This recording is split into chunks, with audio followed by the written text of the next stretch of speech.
আল্লাহ কবুল করুন, জোরে বলে আমিন, আরো জোরে আমিন।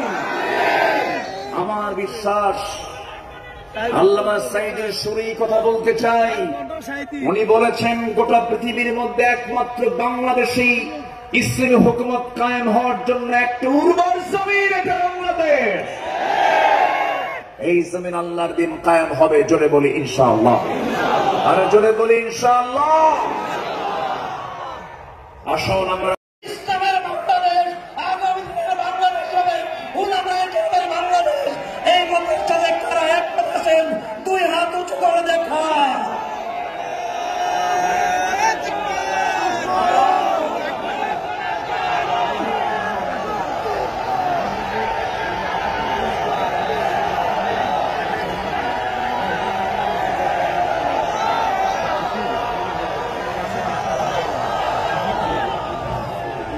আমার ভাইরা, সময় এসেছে দেশ গড়ার,